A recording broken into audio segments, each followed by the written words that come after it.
لا شریک لہ، جس کا کوئی شریک نہیں، نہ ذات میں نہ صفات میں نہ افعال میں۔ اس لیے ہمیشہ یاد رکھیں، بعض لوگ قرآن پڑھتے ہیں سوئے ہوئے ہیں، یوں پکڑا ہوا ہے، اور بعض لوگ ٹیک لگائے ہوئے ہیں اور اس طرح قرآن نہیں پڑھا۔ قرآن ادب کے ساتھ پڑھنا ہوتا ہے۔ یعنی میرے آقا جو رحمت دو جہاں ہیں، جو امام الانبیاء ہیں، ان پہ جب قرآن وحی اترتی تھی تو آپ پسینہ پسینہ ہو جاتے۔ بی بی عائشہ فرماتی ہیں کہ سردیوں کی رات میں جب شدید سردی ہوتی تھی اور وحی نازل ہوتی، یا تفسد عرقاً، حضور کے پسینہ آ جاتا پیشانی پہ اور آپ پسینے کو صاف کر رہے ہیں۔ یہ قرآن کا ادب تھا، قرآن کی شکل معنوی کا اثر تھا کہ پسینہ پسینہ ہو جاتے ہیں۔ صلی اللہ علیہ وآلہ آلہ وصحبہ وسلم۔ اور یہ بھی قرآن کے آداب میں ہے کہ جب پڑھو تو آیت آیت کو سمجھ کے پڑھو، جلد بازی نہ کرو۔ ایک ایک آیت جو ہے اس کو بنا الحمدللہ رب العالمین، تاکہ تمہیں پتہ لگے تم نے کیا پڑھا۔ یعنی ایک پاؤ پڑھو بجائے اس کے کہ دو پارے پڑھو اور تیز یعلمون تعلمون یعلمون تعلمون، پتہ ہی کوئی نہیں کہ کیا پڑھا ہے، اس کا کوئی فائدہ نہیں، وہ تو الٹا ثواب کے گناہ ہوتا ہے۔ تھوڑا پڑھو، ایک پارا پڑھ لو، ایک پاؤ پڑھ لو، ایک صفحہ پڑھ لو، لیکن بنا بنا کے سنوار سنوار کے پڑھو۔ اور اگر قرآن کا ترجمہ آتا ہے تو جہاں جہاں اللہ کی رحمت کی آیات ہیں وہاں اللہ سے رحمت مانگو۔ دعا مانگنے کا طریقہ یہ ہوتا ہے۔ یہ بھی جائز ہے کہ یار دعا کرو، ہمارے لیے دعا کرو، یہ بھی ٹھیک ہے، لیکن اصل دعا وہی ہے جو دل سے نکلتی ہے۔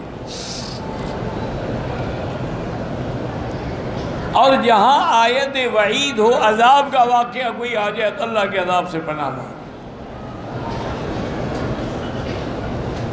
اور پھر یہ بھی یقین رکھو کہ جب ہم قرآن پڑھ رہے ہیں اور جس مجلس میں، جس محفل میں درس ہو رہا ہے، قرآن پڑھا جا رہا ہے، تو حفتہم الملائکہ، اللہ کے ملائکہ اوپر سے آ کے کھڑے ہو جاتے چھتری بنا کر، وَنَزَلَتْ عَلَيْهِمُ السَّكِینَةُ، اللہ دلوں میں اطمینان اتارتے، وَغَشِیَتْهُمُ الرَّحْمَةُ، اللہ کی رحمت ان کو ڈھانپ لیتی۔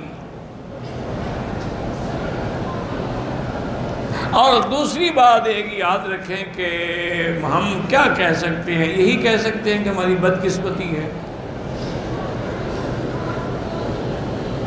کہ دشمنوں نے اسی قرآن کو پڑھ کے دنیا میں عروج حاصل کیا ہے۔ انہوں نے سب کچھ قرآن سے سیکھا ہے، اور ہم نے قرآن کو پڑھ کے طویل لکھنا سیکھا۔ یا فال نکال دو جی، یا طویل لکھ دو جی۔ دشمنوں نے قرآن کو پڑھا ہے، دیکھیں نا جی، مثلا عیسائی ہیں، ٹھنڈے دل سے سوچیں، اللہ کے کعبے میں بیٹھے ہیں، ٹھنڈے دل سے اس بات پہ غور کریں۔ میں ایک طالب العلم ہوں، چھوٹا منہ بڑی بات، لیکن اگر بات کام کی ہو، دیوار پہ بھی لکھی ہو تو عمل کرنا چاہیے۔ آپ یہ دیکھیں کہ مثلا نصرانی ہیں، عیسائی، یہ حضرت عیسیٰ علیہ السلام کو مانتے ہیں، یہودی ہیں، یہ حضرت موسیٰ علیہ السلام کو مانتے ہیں۔ تو ان یہودیوں نے موسیٰ علیہ السلام کے زمانے میں کیوں نہیں ایسی ایجادات کی کہ ہوائی جہاز بناتے، راکٹ بناتے، صاروخ بناتے، ٹرینیں بناتے؟ اس زمانے میں تو انہیں کچھ نہیں بنایا۔ پوری تاریخ اٹھا کے دیکھ لیں موسیٰ علیہ السلام زمانے کی۔ اچھا، عیسائیوں نے، نصرانیوں نے عیسیٰ علیہ السلام کے زمانے میں تو کوئی ایجادات نہیں کی۔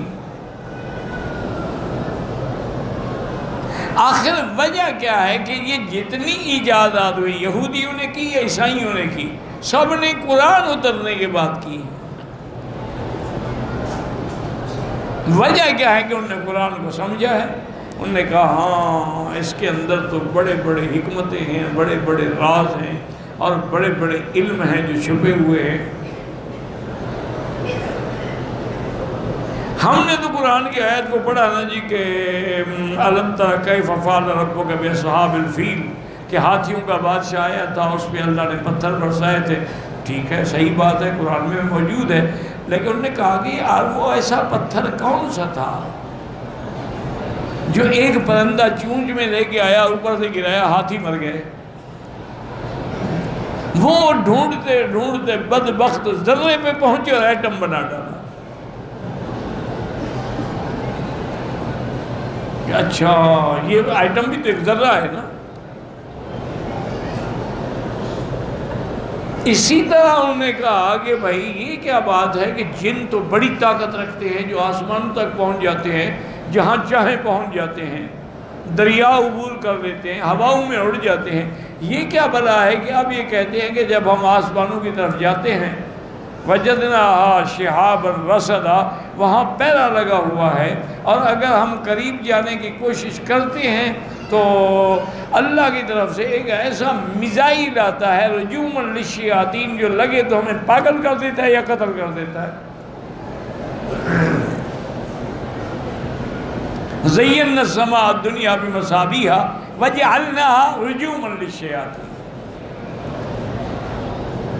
انہوں نے کہا یہ کیا ایسی چیز تھی جو جن جیسے بندے کو پاگل کر دے؟ وہ ڈھونڈتے ڈھونڈتے میزائل بنا گئے، ہم تعویذ لکھ رہے ہیں۔ انہوں نے تحقیق کی، ریسرچ کی، محنت کی۔ اللہ کو تو انسان انسان ہے نا، چاہے مسلمان ہو، کافر ہو، ہندو ہو، سکھ ہو، انسان ہے۔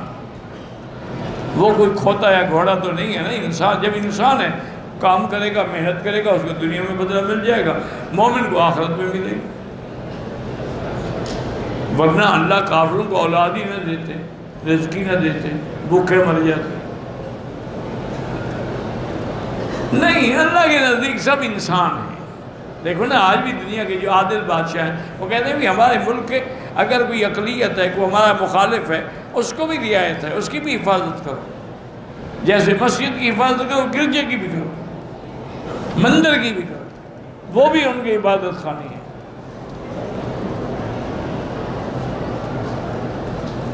تو آخر ان کو یہ باتیں جو ہیں وہ سمجھ آئیں، اور انہوں نے قرآن پڑھ پڑھ کے سمجھا اور اس مقام پہ پہنچے۔ وہ ڈھونڈتے ڈھونڈتے انہوں نے ہوائی جہاز بنا لیے، انہوں نے جیٹ بنا ڈالے، انہوں نے جیمبو جیٹ بنا ڈالے، انہوں نے کنکارڈ بنا ڈالے، انہوں نے ایسے ہوائی جہاز بنائے جو آدمی کی آواز سے بھی تیز رفتار ہے۔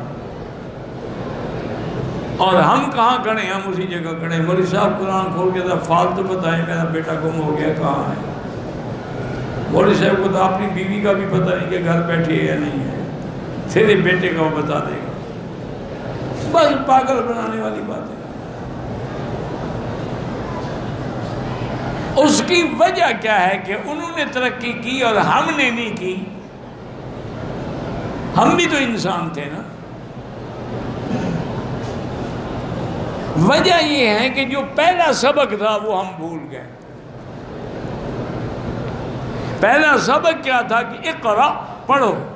ہم نے کہا پڑھنا نہیں ہے، ہم تو بس کوئی اندھے شندے جو ہیں ان کو قرآن پڑھائیں گے، جو لولے لنگڑے ہیں ان کو جو کسی کام کے نہ ہوں، اور جی ان کو مسجد میں ڈال دو، چلو وہ حافظ بن جائے گا، روٹیاں تو مل جائیں گی۔ جو کام کے لڑکے ان کو تو آکسفورڈ بھیجیں گے، ان کو ہم قرآن تھوڑا پڑھائیں گے۔ ان کو تو ہم نے ہارورڈ یونیورسٹی میں پڑھانا ہے، ان کو ہم قرآن پڑھا کے مولوی تھوڑا بنائیں گے۔ وہ تو بریسٹر بنیں گے، لائر بنیں گے، اسکالر بنیں گے۔ یہی وجہ ہے کہ آج تقریباً 56 ملک ہیں اسلام کے نام پر، ہیں تو اسلام کے نام پر ہی، اسلام تو کہیں نہیں ماں سوا سعودی عرب کے۔ یہ ایک واحد ملک ہے جہاں اسلام نافذ ہے، قرآن نافذ ہے، اس کے مطابق فیصلے ہوتے ہیں عدالتوں۔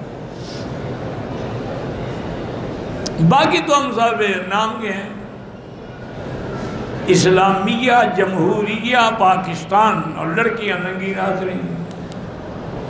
اسلامی جمہوریہ یہی ہے، اسلامی جمہوریہ پاکستان اور شراب کی فیکٹریاں، اسلامیہ جمہوریہ پاکستان اور چکلے میں بیٹھنے والی طوائف کو بھی زنا کے لیے لائسنس دیا جاتا ہے۔ یہ اسلامیہ جمہوریہ، کیوں اسلام کے نام سے مذاق کرتے ہو؟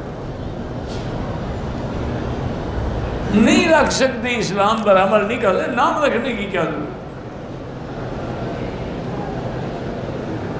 ویسے ہم اسلامیہ جمہوریہ پاکستان، لیکن قانون لارڈ مکالے کا ہے، انگریز کا ہے۔ آج بھی ہمارے ہر دفتر میں انگریزی بولی جاتی ہے، اردو بولتے بھی شرم آتی ہے، اور انگریزی بھی ماشاءاللہ منہ ٹیڑھا کر کے بولتے ہیں تاکہ پتہ لگے کہ پکا انگریز ہے، انگریز کی اولاد ہے۔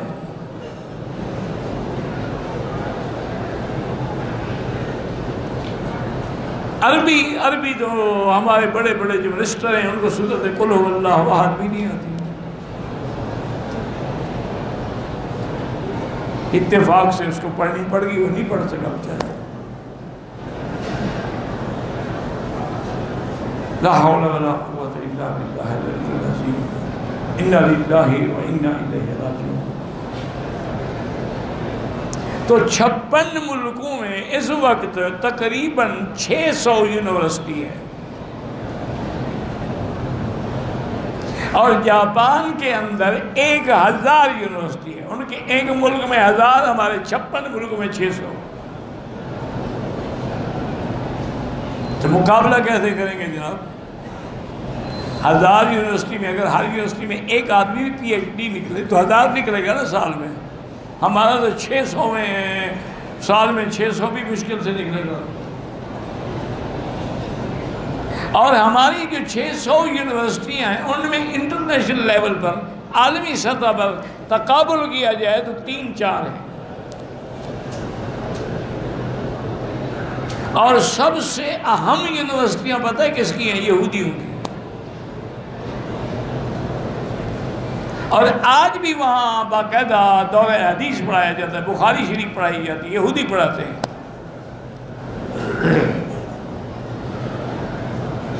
انہوں نے سمجھا ہے نا کہ بخاری شریف کیا ہے، ہمیں تو بس ایک نام آتا ہے، نہیں یہ بخاری شریف میں حدیث ہے۔ اللہ کے بندے، بخاری کا تمہیں نام بھی آتا ہے، کتاب کا نام کیا ہے؟ بخاری تو بخارا کی طرف نسبت ہو گئی کہ ابو محمد بن اسماعیل جو تھے بخارا کے رہنے والے تھے تو بخاری کہلائی، امام ترمذی کے رہنے والے تھے ترمذی کہلائی۔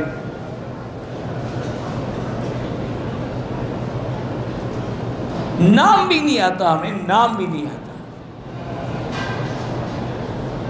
اور ہمیں اتنے بڑے دعوے کے بعد آج تک سنت اور حدیث کا فرق بھی معلوم نہیں ہوا۔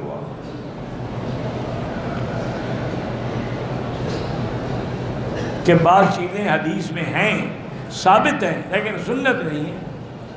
اس لیے خدا کرے سمجھا کریں کہ اللہ نے حکم دیا تھا ہمیں کہ اقرا پڑھو، ہم نے نہ پڑھا، دشمنوں نے پڑھ لیا، ان نے پڑھ لیا ترقی کر گئے، ہم نہ پڑھا تو جاہل رہ گئے۔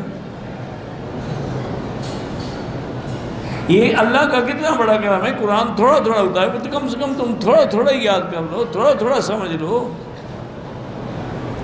نہیں آتا، آج تو ہر قرآن کی ہر لغت میں ترجمے موجود ہیں ماشاءاللہ، لفظی ترجمے بھی موجود ہیں اور تفسیریں بھی موجود ہیں۔ ایک ترجمہ دے کے رکھ لو، تو ایک صفحہ پڑھو، لیکن ترجمے کے ساتھ، ترجمے میں سمجھنا ہے وہی صفحہ تفسیر کا پڑھ لو، انشاءاللہ کچھ نہ کچھ تو سمجھ آ ہی جائے گا۔ اس لیے ہمیشہ یاد رکھیں کہ ہم نے قرآن کو نہیں مانا، لفظی مانا ہے، وہ معزز کے زمانے میں مسلمہ ہو کر، اور ہم خوار ہیں آج یہ تارک قرآن۔ لا شریک لا، جس کا کوئی شریک نہیں، نہ ذات میں نہ صفات میں نہ افعال میں۔